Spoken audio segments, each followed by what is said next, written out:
आजच्या सेशनमध्ये आपण PYQs डिस्कस करणार आहोत, जे की DHS भरती आणि DMAR मध्ये विचारलेले आहेत. फक्त डिस्कस नाही करणार, तर त्यामागे काय डिटेल ॲनालिसिस आहे, त्यामागे काय थिअरी कन्सेप्ट आहेत, त्या थिअरी कन्सेप्ट देखील आजच्या सेशनमध्ये आपण क्लिअर करणार आहोत. अगोदर मला ऑडिओ व्हिडिओ क्लिअर आहे का एकदा सांगा, त्यानंतर आपण आपल्या सेशनला सुरुवात करूया. जर तुम्ही फार्मसी रिलेटेड एखाद्या पदाची एखाद्या पोस्टची तयारी करत असाल, म्हणजे फार्मासिस्ट किंवा फार्मसी ऑफिसर या पोस्टची तयारी करत असाल, तर आमच्या या वेगवेगळ्या बॅचेस अवेलेबल आहे. आमच्यासोबत तयारी करण्यासाठी PDK अकॅडमी हे ॲप इन्स्टॉल करा आणि आमच्यासोबत जॉईन व्हा. तर आजच्या सेशनमधला फर्स्ट क्वेश्चन पाहून तुमच्या लक्षात आलं असेल की हा क्वेश्चन कशाच्या बेसवर आहे. हा क्वेश्चन ADRच्या बेसवरती आहे. ADRच्या बेसवरती म्हणजेच काय, ॲडव्हर्स ड्रग रिॲक्शनच्या बेसवरती आहे. मग आता ॲडव्हर्स ड्रग रिॲक्शन्स काय आहेत, ॲडव्हर्स ड्रग रिॲक्शन्स काय आहेत, तर ॲडव्हर्स ड्रग रिॲक्शन म्हणजे अनवॉन्टेड ॲडव्हर्स ड्रग रिॲक्शन म्हणजे काय, अनवॉन्टेड इफेक्ट किंवा अनडिझायर इफेक्ट, अनवॉन्टेड इफेक्ट किंवा अनवॉन्टेड इफेक्ट किंवा अनडिझायर इफेक्ट,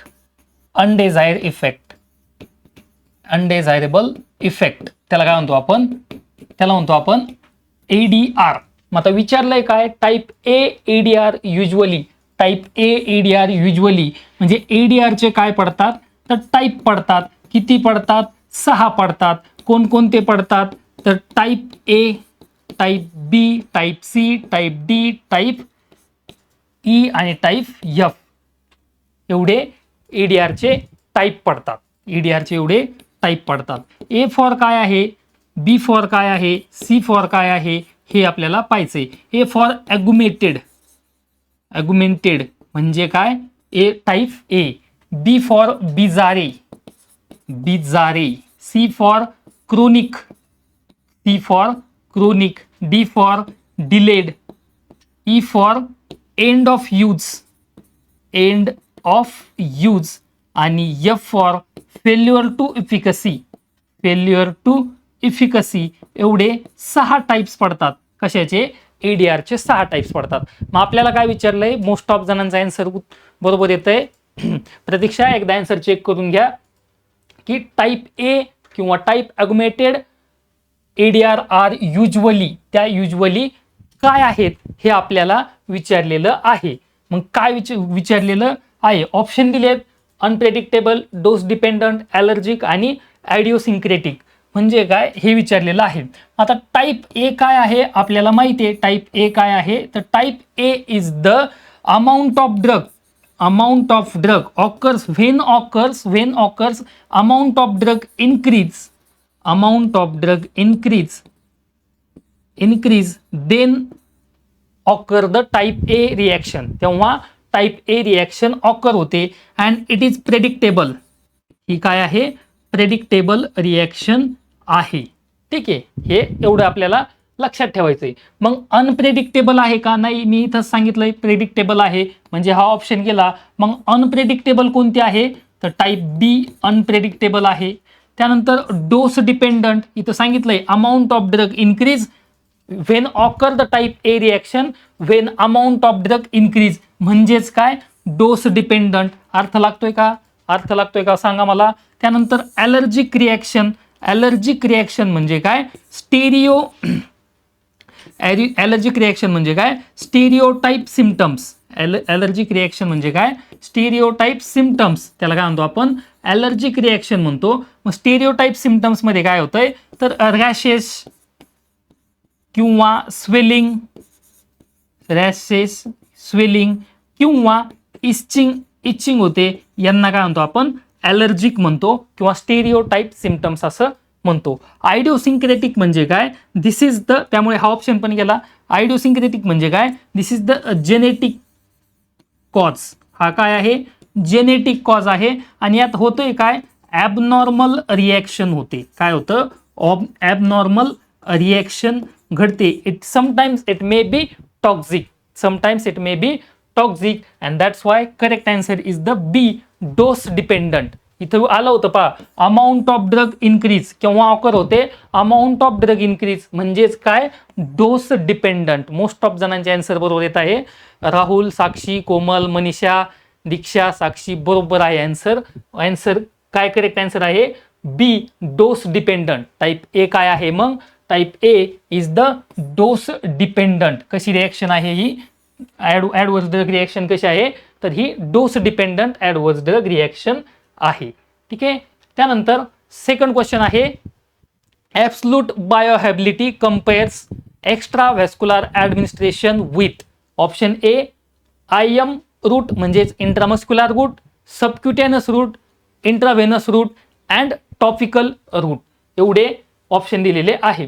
ॲब्सोल्यूट बायोहॅबिलिटी काय सांगते की how much amount of drug lost before reaching the blood. म्हणजे काय की किती amount of drug, A B काय सांगतंय की किती अमाऊंट ऑफ ड्रग हा ब्लडमध्ये पोहोचण्याच्या अगोदर लॉस्ट झाला, कमी झाला, लॉस्ट झाला, कमी झाला. हे कोण सांगतं, ॲब्सोल्यूट बायोहॅबिलिटी सांगते. बरोबर आहे. मग त्याचं कंपॅरिझन एक्स्ट्रा व्हॅस्क्युलर म्हणजे काय, drug does not administer directly into the blood stream. ज्या रूट ऑफ ॲडमिनिस्ट्रेशनने ड्रग डायरेक्टली ब्लड स्ट्रीम मध्ये ॲडमिनिस्टर करत नाही त्याला काय म्हणतो आपण, एक्स्ट्रा व्हॅस्क्युलर म्हणतो. For example oral. ठीक आहे. आणि त्या ॲडमिनिस्ट्रेशन विथ कशासोबत कम्पेअर करणार आपण, कशासोबत कम्पेअर करणार ते विचारलेलं आहे. इंट्रामस्क्युलर रूट ऑफ ॲडमिनिस्ट्रेशन बरोबर आहे सगळ्यांचं आन्सर. ऐश्वर्या, कोमल, मधुरा, साक्षी, प्रणोती करेक्ट आन्सर आहे. आपण एक्सप्लेनेशन पाहू की इंट्रामस्क्युलर रूट ऑफ ॲडमिनिस्ट्रेशन का नाहीये, बिकॉज ऑफ नो 100% बायोअहॅबिलिटी. 100% बायोअहॅबिलिटी आहे काय इंट्रामस्क्युलर मध्ये, नाही. त्यामुळे यासोबत कम्पेअर होणार नाही, म्हणून हा ऑप्शन गेला. त्यानंतर सबक्युटेनस रूट मध्ये काय करतो, drug administer below the skin, स्किनच्या बिलो काय करतो आपण, below the skin drug administer करतो. आणि दॅट्स वाय नो 100% बायोअहॅबिलिटी. काय नाहीये, बायोअहॅबिलिटी 100% नाहीये. टॉपिकल रूट काय आहे, it is the local effect. Drug blood पर्यंत जातच नाहीये, त्यामुळे हा ऑप्शन देखील कट झाला. ऑप्शन राहिलाय C is the correct answer. Intravenous IV route is the compare. काय करतो आपण ॲब्सोल्यूट बायोअहॅबिलिटी मध्ये कोणत्या रूट सोबत कम्पेअर करतो, IV रूट सोबत कम्पेअर करतो. का कम्पेअर करतो, बिकॉज ऑफ इट हॅव 100% बायोअहॅबिलिटी. का कम्पेअर करतो, तर 100% बायोअहॅबिलिटी आहे म्हणून काय करतो आपण, कम्पेअर करतो.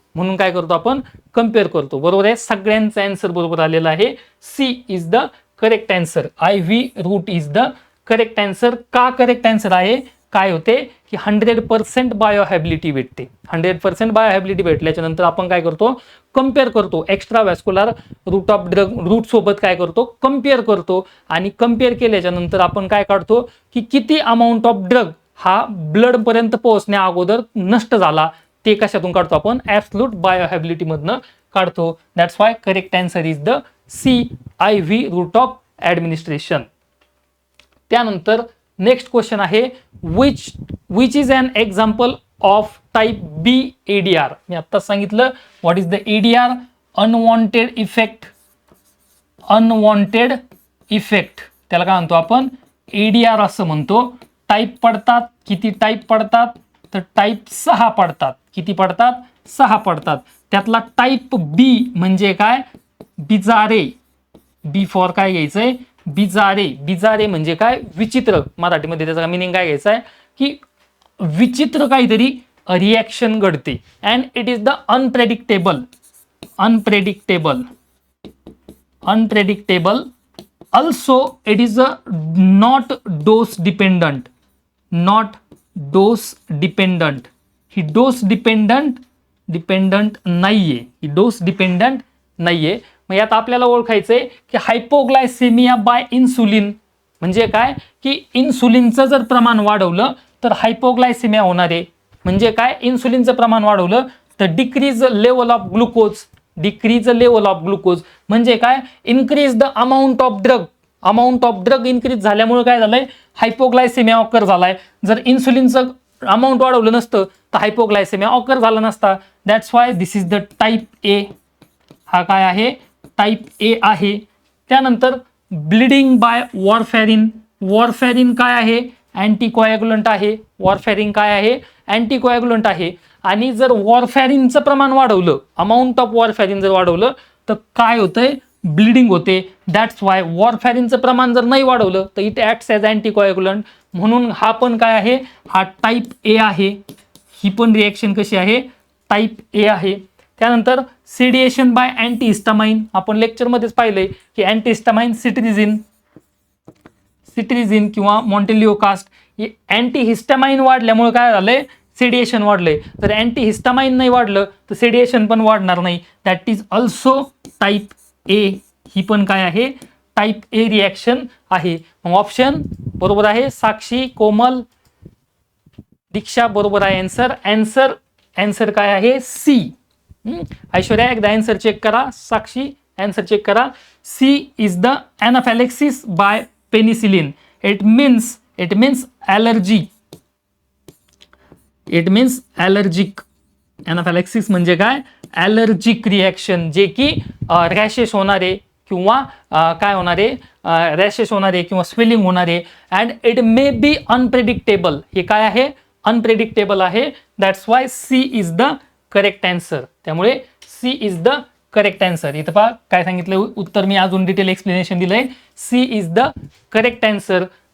कन्सेप्ट काय सांगते, type BADR are the bizarre, unpredictable and immune immediate. Allergic reaction काय घडतात, ॲलर्जिक रिॲक्शन घडतात. That's why C is the correct answer. समजतोय क्वेश्चन समजलाय. त्यानंतर नेक्स्ट क्वेश्चन आहे, विच फॅक्टर डिक्रीज ओरल बायोहॅबिलिटी. कोणता फॅक्टर ओरल बायोहॅबिलिटी डिक्रीज करतो, हा क्वेश्चन आहे. मग काय विचारलंय त्यांनी की ओरल बायोहॅबिलिटी कोणता फॅक्टर डिक्रीज करतो. मग ऑप्शन सांगा. ऑप्शन काय आहेत, rapid absorption, first pass metabolism, high lipid solubility and good dissolution. मग जर समजा रॅपिड ॲब्सॉर्प्शन होत असेल तर काय होणार आहे, ॲब्सॉर्प्शन जेवढं चांगलं तेवढी बायोहॅबिलिटी पण काय आहे, चांगली राहील. समजतोय पॉईंट, तेवढी बायोहॅबिलिटी पण चांगली राहील. त्यामुळे हा फॅक्टर काय कमी डिक्रीज करतोय का, डिक्रीज करत नाही, उलट इन्क्रीज करतोय. काय करतोय, बायोहॅबिलिटी इन्क्रीज करतोय. त्यामुळे हा ऑप्शन गेला. त्यानंतर हाय लिपिड सोल्युबिलिटी. हाय लिपिड सोल्युबिलिटी म्हणजे काय, आवर मेम्ब्रेन फॉस्फोलिपिड्स पासून आपलं मेम्ब्रेन बनलेलं आहे. बरोबर आहे, आपलं मेम्ब्रेन काय आहे, फॉस्फोलिपिड्स पासून बनलेलं आहे. आणि मेम्ब्रेन फॉस्फोलिपिड्स पासून बनल्यामुळे इन्क्रीज ॲब्सॉर्प्शन. काय इन्क्रीज होणार आहे, ॲब्सॉर्प्शन इन्क्रीज होणार आहे. आणि ॲब्सॉर्प्शन इन्क्रीज झाल्यामुळे बायोहॅबिलिटी इन्क्रीज होणार आहे. डिक्रीज होणार आहे का, हाय लिपिड सोल्युबिलिटीमुळे डिक्रीज होणार नाही तर इन्क्रीज होणार आहे. काय होणार आहे, इन्क्रीज होणार आहे. गुड डिझोल्युशन, जर डिझोल्युशन पॉवर चांगली असेल तर त्याने पण काय होणार आहे, ॲब्सॉर्प्शन इन्क्रीज होणार आहे. काय होणार आहे, ॲब्सॉर्प्शन इन्क्रीज होणार आहे. आणि ॲब्सॉर्प्शन इन्क्रीज झालं तर बायोहॅबिलिटी इन्क्रीज होणार आहे. त्यामुळे इथं पण काय होतंय, बायोहॅबिलिटी इन्क्रीज होते. त्यामुळे हा देखील ऑप्शन गेला. बरोबर आहे मधुरा, बरोबर आहे. Option B is the correct answer. First pass metabolism मुळे काय होणार आहे, बायोहॅबिलिटी डिक्रीज होणार आहे. कशा पद्धतीने डिक्रीज होणार आहे तर आपण पाहिलंय ॲब्सल्यूट बायोहॅबिलिटीमध्ये पाहिलंय की ड्रग हा ब्लड पर्यंत पोहोचतच नाही. तो अगोदरच काय होतो, अगोदरच लॉस्ट होतो, पोहोचण्या अगोदरच लॉस्ट होतो. आणि ड्रग ब्लडमध्ये पोहोचण्या अगोदर लॉस्ट होतो. म्हणून काय होतंय, म्हणून पर्सेंटेज बायोहॅबिलिटी कमी होते. म्हणून पर्सेंटेज बायोहॅबिलिटी काय होते, डिक्रीज होते. म्हणून पर्सेंटेज बायोहॅबिलिटी काय होते, डिक्रीज होते. And that's why correct answer is the first pass metabolism. First pass metabolism काय करते, डिक्रीज ओरल बायोहॅबिलिटी. बरोबर आहे, बरोबर Rahul answer. Option B first pass metabolism. First pass metabolism काय करतंय, फर्स्ट पास मेटाबॉलिझम काय करतंय, ओरल बायोहॅबिलिटी डिक्रीज करते. ठीक आहे, गुड राहुल. त्यानंतर नेक्स्ट क्वेश्चन आहे pharmacovigilance mainly deals with drug marketing, drug pricing, detection and prevention of ADR, drug manufacturing. आता फार्मॅकोव्हिजिलन्स म्हणजे काय हे आपल्याला विचारलेलं आहे. आकांक्षा बरोबर आहे, साक्षी, प्रतीक्षा, राहुल, दीक्षा, कोमल, प्रणोती, ओके गुड, सगळ्यांचा आन्सर बरोबर आहे. Answer C, detection and prevention of ADR चे डिटेक्शन अँड प्रिव्हेन्शन हे कुणाचं काम आहे, तर हे फार्मॅकोव्हिजिलन्सचं काम आहे. कुणाचं काम आहे, फार्मॅकोव्हिजिलन्सचं काम आहे. फार्मॅकोव्हिजिलन्स जे की आपण कधीपासून स्टार्ट केलंय, साधारणतः 2010 पासून PVPI ही एक ऑर्गनायझेशन एस्टॅब्लिश केली आणि त्याच्या अंडर काय होतंय, detection and prevention of ADRs काय केलं आपण, चालू केलेलं आहे. मग मार्केटिंग आहे का, नाही. ड्रग प्राइस नाही, ड्रग मॅन्युफॅक्चरिंग पण नाही. ड्रग मार्केटिंग कुणाचं काम आहे, MRचं काम आहे. ठीक आहे. Drug pricing it is depend on authorise person, हे कुणाचं आहे, ऑथराइज पर्सनचं काम आहे. आणि ड्रग मॅन्युफॅक्चरिंग इंडस्ट्रियल फार्मासिस्टचं हे काम आहे. त्यामुळे correct answer is the C, detection and prevention of ADR is the mainly deals with pharmacovigilance. Then इथं पहा करेक्ट आन्सर काय सांगितलंय, detection and prevention of ADR ला काय करायचं, डिटेक्ट करायचं आणि प्रिव्हेंट करायचं. ठीक आहे. त्यानंतर जर तुम्ही फार्मसी पदाची तयारी करत असाल तर ते आमच्या वेगवेगळ्या बॅचेस अवेलेबल आहे. आमच्यासोबत जॉईन होण्यासाठी PDK अकॅडमी हे ॲप इन्स्टॉल करा आणि आमच्यासोबत जॉईन होऊन फार्मसी पदाची तयारी करा. त्यानंतर नेक्स्ट क्वेश्चन आहे, the parameter use to estimate extent of bioavailability. कोणता पॅरामीटर आपल्याला एक्सटेंट ऑफ बायोहॅबिलिटी एस्टिमेट करण्याला मदत करतो. ठीक आहे. मग आता Tmax, Cmax, AUC and clearance तर आउट ऑफ क्वेश्चन आहे. का म्हटलं मी, कारण हा काय आहे, क्लिअरन्स हा काय आहे, क्लिअरन्स हा एक्सक्रिशनचा भाग आहे. क्लिअरन्स म्हणजे काय, की एका मिनिटामध्ये किडनी किती अमाऊंट ऑफ ड्रग बॉडीच्या बाहेर टाकते, त्याला काय म्हणतो आपण, क्लिअरन्स म्हणतो. त्याला काय म्हणतो आपण, क्लिअरन्स. AUC काय आहे, एरिया अंडर कर्व.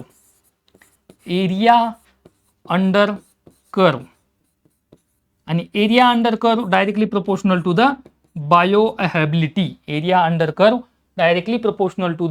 बायोहॅबिलिटी.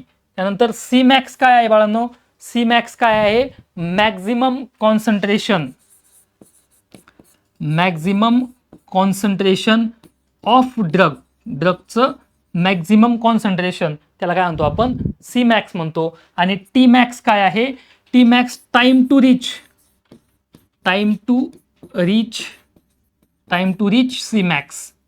Cmax ला पोहोचण्यासाठी जो टाइम लागला तो कोणता आहे, Tmax टाइम आहे. ठीक आहे. बरोबर आहे दीक्षा, करेक्ट आन्सर. साक्षी एकदा आन्सर चेक करा. मग करेक्ट आन्सर, मग काय विचारलंय, to parameter use to estimate extent of bioavailability. कोणतं पॅरामीटर आपल्याला मदत करतं. मग Tmax काय आहे, टाइम आहे. मग हा मदत करेल का, हा मदत करणार नाही. Cmax काय आहे, कॉन्सन्ट्रेशन आहे, हायर कॉन्सन्ट्रेशन आहे फक्त. त्यामुळे हा पण काय होतोय, इलिमिनेट होतोय. आणि क्लिअरन्स तर अगोदरच इलिमिनेट झालाय. मग एरिया अंडर कर्व, मी इथं लिहिलं पण होतं, directly proportional to the bioavailability. मग option C, area under curve. पहा option C, area under curve represent total overall exposure of the drug in the blood over a time. आणि त्यामुळे it measuring the extent of bioavailability. त्यामुळे काय आहे, measuring the extent of bioavailability. Cmax काय measure करतं, rate measure करतं. Cmax किती fast, किती स्पीडने ड्रग गेला हे मेजर करतं. आणि Tmax काय मेजर करणार आहे, Tmax रेट ऑफ ॲब्झॉर्प्शन, किती फास्ट, किती कमी वेळात आपल्याला काय भेटलंय, Cmax भेटलाय. हे कोण मेजर करणार आहे, Tmax. That's why correct answer is the C, area under curve is the correct answer. Get it, समजतायत क्वेश्चन. त्यानंतर ADR reporting in India is monitor under. ADR reporting काय करायचंय, ॲडव्हर्स ड्रग रिपोर्टिंग करायच्या आहेत. मग कुणाला करणार adverse drug reporting? NABH, ICMR, PCI, PVPI एवढ्या ब्रांचेस आहेत, एवढ्या ऑर्गनायझेशन आहेत. आता NABH काय आहे?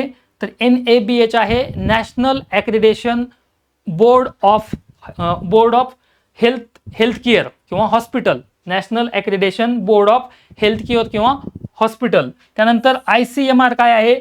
Indian council medical research. ICMR Indian council medical research. हे पण गेलं, हे पण गेलं. PCI काय आहे? PCI pharmacy council of India. मग आपण फार्मसी काउन्सिल ऑफ इंडियाला डायरेक्टली रिपोर्ट करतो का ADRs? करत नाही. That's why correct answer is the PVPI. Correct answer is the PVPI. मग आता हे PVPI काय आहे? तर PVPI pharmacovigilance of India. PVPI काय आहे? Pharmacovigilance of India. हे काय आहे? फार्मॅको व्हिजिलन्स ऑफ इंडिया हे एक ऑर्गनायझेशन आहे आणि ही ऑर्गनायझेशन 2010 पासून चालू झालेली आहे आणि हिचं काम काय आहे? Reporting the ADR. Reporting the ADR. It coordinated with, कुणासोबत कोऑर्डिनेट करते? तर ही कोऑर्डिनेट करते इंडियन फार्माकोपिया कमिशन सोबत. IPC इंडियन फार्माकोपिया कमिशन सोबत काय करते? कोऑर्डिनेट करते. मग या ऑर्गनायझेशनचं बऱ्यापैकी क्वेश्चन विचारलेला आहे. हा क्वेश्चन खूप वेळेस विचारलेला आहे. या ऑर्गनायझेशनचे ऑब्जेक्टिव्ह काम काय आहे? तर याचं काम काय आहे? ड्रग सेफ्टी ड्रग प्रोव्हाइड करणं हे काय आहे? काम आहे. आणि त्यानंतर कलेक्ट अँड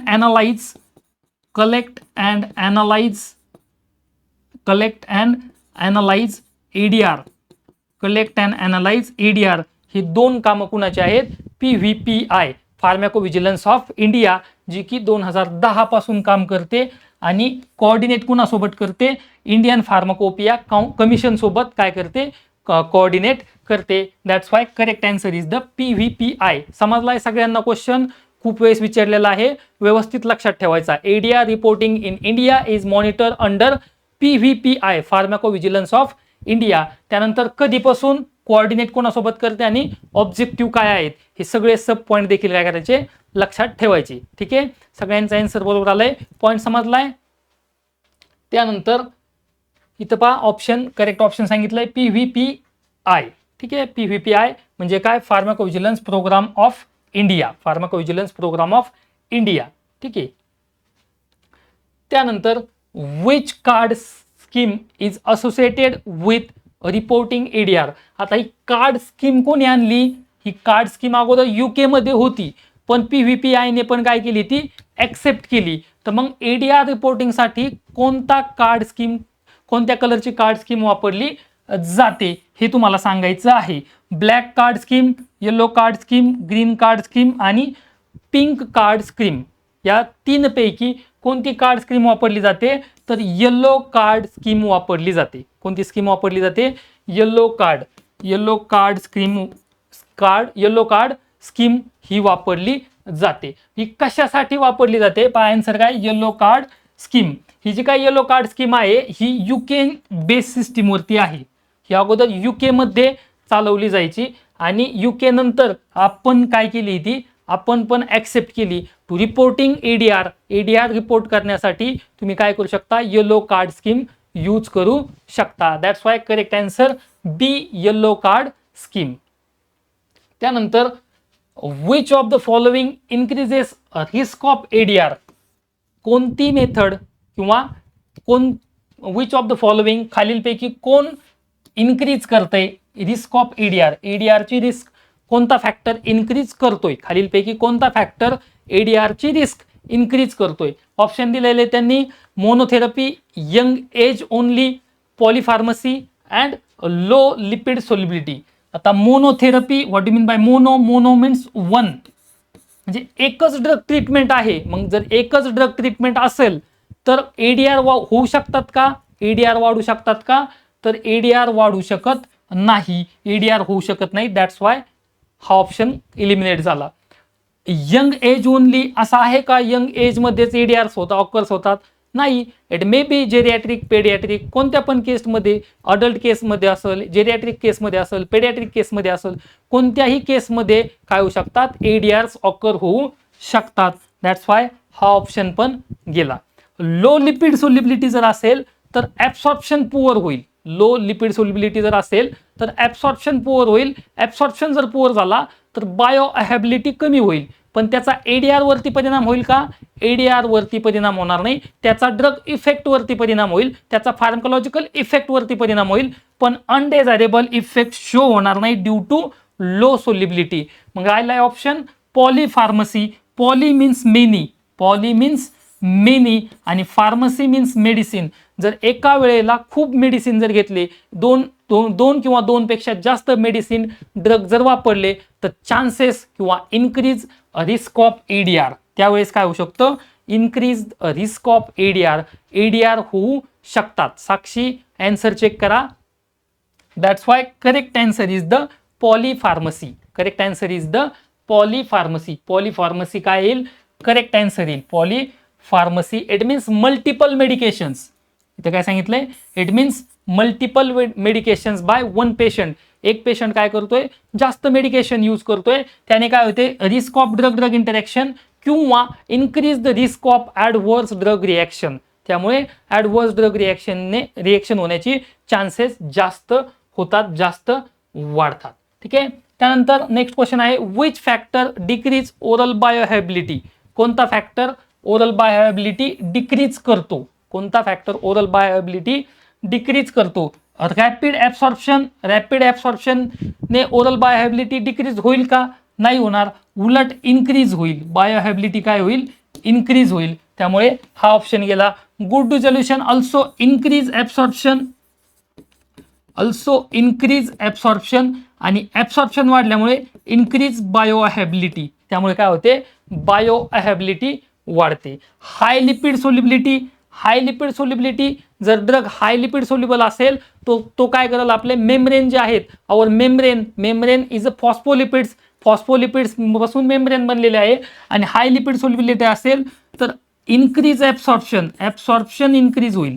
काय होईल? ॲब्सॉर्प्शन इन्क्रीज होईल, आणि ॲब्सॉर्प्शन इन्क्रीज झाल्यामुळे बायोहॅबिलिटी इन्क्रीज होईल, डिक्रीज होणार नाही. फर्स्ट पास मेटाबॉलिझममुळे पण काय होईल? मात्र फर्स्ट पास मेटाबॉलिझममुळे बायोहॅबिलिटी काय होईल? डिक्रीज होईल. बायोहॅबिलिटी डिक्रीज होईल. पर्सेंटेज ऑफ बायोहॅबिलिटी काय होईल? डिक्रीज होईल.